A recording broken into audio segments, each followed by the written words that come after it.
Hello everybody, welcome back to another FlowFish video. Today we're going to be reviewing the newest movie out in theaters, Michael, which is a biopic about the life of Michael Jackson. It came out at the beginning of May, so it's been actually out for almost a month now. I just got around to seeing it the other day. It certainly looked like a very exciting movie and entertaining. And, Michael Jackson is incredibly famous for his impact, not only in pulp culture, but with his music. I mean, the movie has a whole repertoire of his songs, and they're all iconic. I myself did not grow up in the Michael Jackson era. He was a little bit before my time, but obviously I knew about him and I was familiar with some of his music. But I don't think I ever really grasped the impact he had on the culture and how much people loved him and his music, and how generational of a talent he really was. And I think this movie does a really good job at bringing that and putting that in perspective for younger viewers and people who didn't maybe grow up when Michael Jackson was at the height of his popularity and the height of his music career. And I think this movie helped kind of peek behind the curtain for, again, a lot of young viewers, especially myself, that didn't experience that era firsthand. And it was really cool, and it certainly makes you appreciate the talent that he had, the music that he created, and the impact he had on people and his community, as well as how much people adored him, I think to start off at the top, I'd like to commend Jafar Jackson, who is actually Michael's nephew and son of Jermaine Jackson, who actually played the role of Michael Jackson in this film. And I think he did a fantastic job. I felt like I was watching Michael Jackson on the screen. And again, that being said, not being overly familiar with Michael's character and how he interacted in the real world per se, not being up around that time or really doing a lot of research going into the movie, I felt like he made the character come to life. And obviously, it being his uncle, he took this role very seriously, and I think he did it justice. I think, just from little things like his body language, the speaking voice of Michael, the choreography, the dancing, I thought he really filled the role well. I thought he did a great job, and it was certainly believable for me. So I do commend him on that, because that was really an outstanding performance. And I think that was, a huge reason that the movie was believable and was able to captivate the audience. I also want to acknowledge the role of Coleman Domingo, who plays Joseph Jackson, which is the father of the Jackson family. The movie starts out kind of progressing through the Jackson Five, which, was the initial group within the Jackson family, which included Michael and his four other brothers.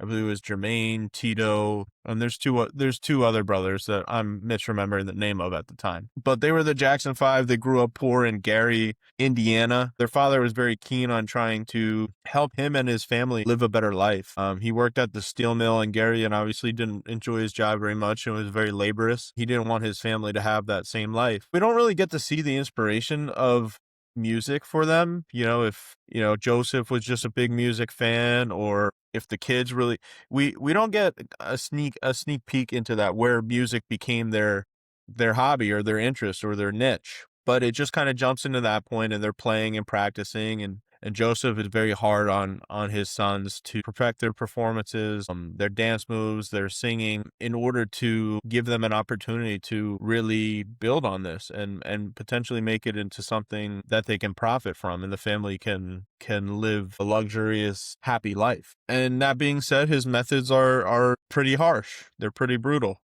Doing some research too, it's acknowledged that Joseph was verbally and physically abusive to the children at times, in an effort to, I guess, push them and make them better and stronger, and also, achieve the goal that he was really pushing them towards, which was to make it in the music industry, to be famous.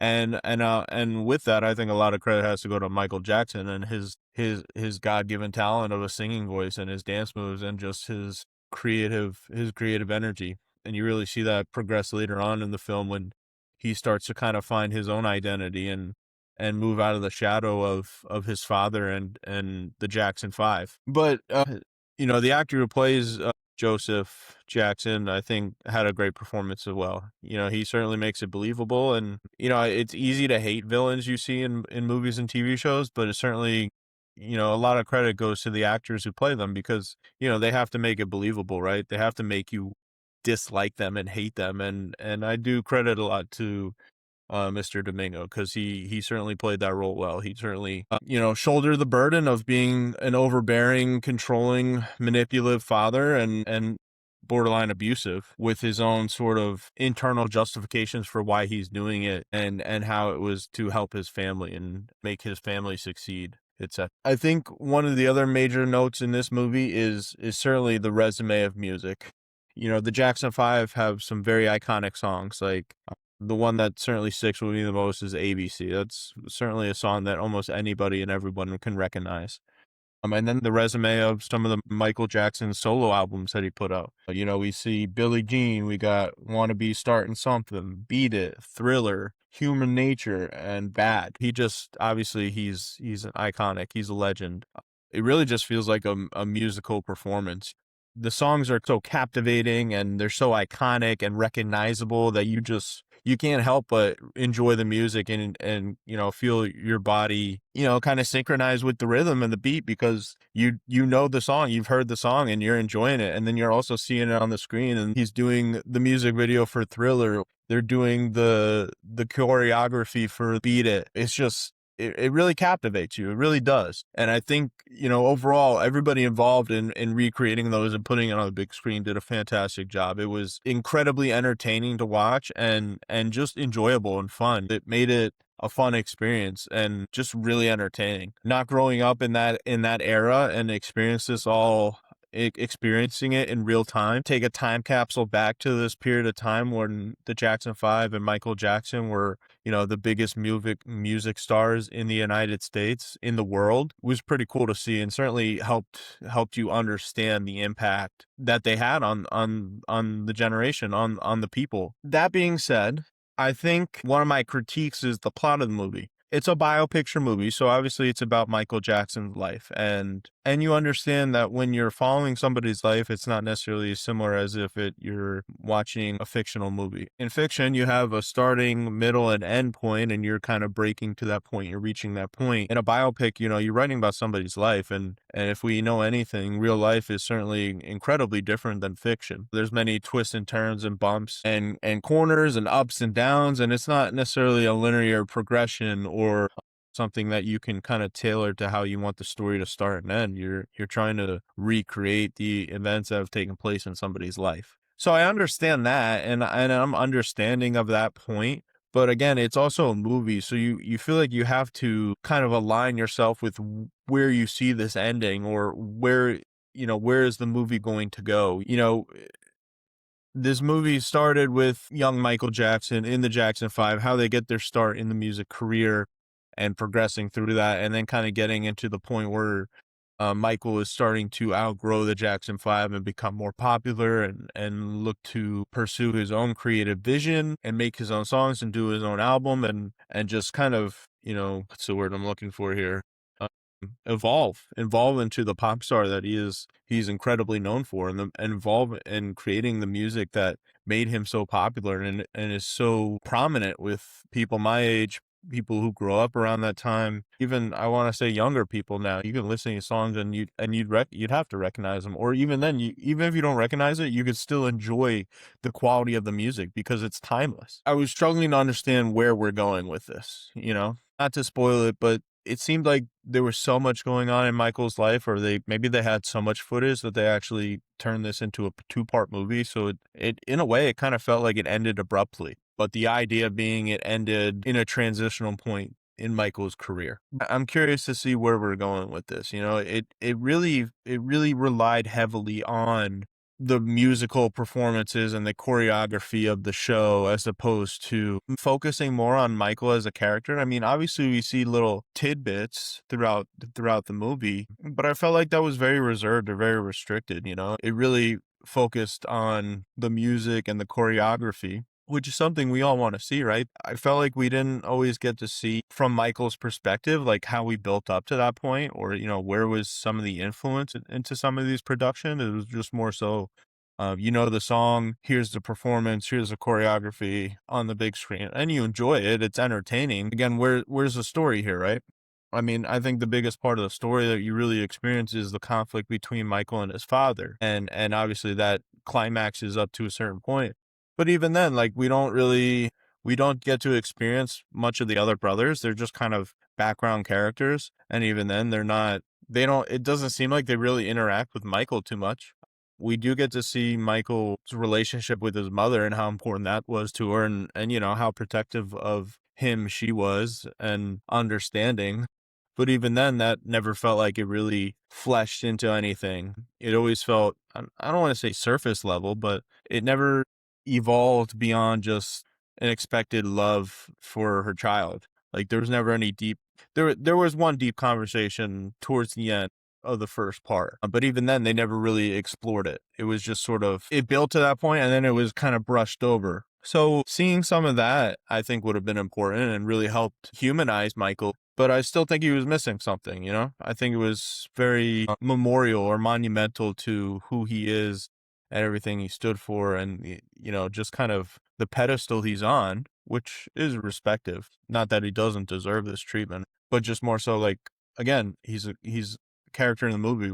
Some of us don't know a lot about him, so just trying to flesh that out a little more and give us a closer understanding of who he is. I'm curious to see what they do with part two. You know, I think some of it's kind of telltaling. Again, he's transitioning from the Jackson 5 to his solo career, so that's pretty much the catalyst and looks like where we're going to start. But where are we going to end? You know, I was doing a little research too. You know, one of the siblings that we don't see in the movie is Janet Jackson.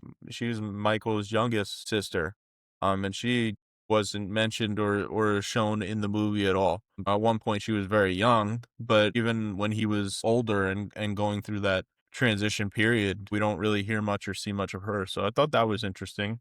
I also, again, I have a lot of respect for Michael Jackson. He's certainly a once in a lifetime generational talent.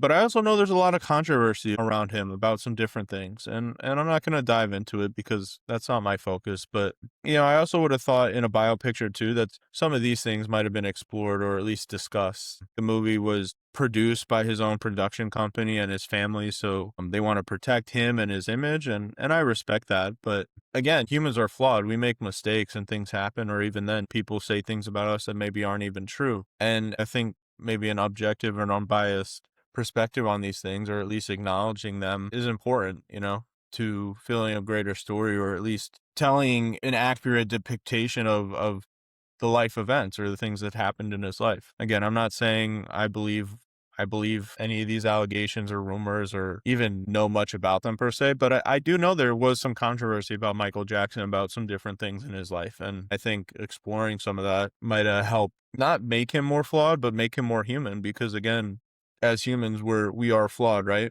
And he was certainly above everyone else in the world of musical performance and dancing, but he's also a human at the end of it too. He's going to make mistakes. He's going to deal with issues that we can relate to. Or again, everybody makes mistakes in life. It's how you learn from them. So I wondered if there is something we'll see about that in the second part, or if it's something that'll be glossed over entirely. In a bio picture, I would think you include the good and the bad things, you know, just so the audience, the viewer, has a better understanding, a better picture of everything that's taking place. I honestly, I really enjoyed it. I mean, the music alone is incredible. You know, Jafar does a great job at playing Michael Jackson and doing the choreography and really filling the role of him.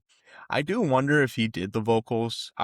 If I had to guess, I don't, I think it would be incredibly hard to, you know, mimic not only the choreography, but also his singing ability. So I would wonder, and I don't know for certain if a lot of the singing in the movie was lip synced behind his actual tracks. But I know for certain the choreography was done for real. And I respect that, and it certainly brought it all to life. And he did an incredible job. It really not only was believable, but entertaining to watch and realistic. Watching Michael Jackson on the big screen in a movie about his life. If I had to rate the movie, I think I'd rate it a 7.9 out of 10, just under 8. Again, I don't think it was a perfect movie, but it was certainly a great movie. It was very enjoyable. It's very entertaining. I would go back and watch it again, frankly, or watch it again when it comes out on a streaming service. And I'm intrigued to see what they do in the second part of the movie. I'm excited to watch that when it is released. So if you haven't checked it out, I certainly encourage you to go take a look at it. I believe it's still in theaters for probably the next 2 or 3 weeks, and then maybe a month or so before it'll hit streaming services. But honestly, it was a fantastic movie. I do also want to give some props to Graham King. He was the producer behind the movie. He was also responsible of Bohemian Rhapsody, which was the biopicture about Queen, the band, which was an incredible movie.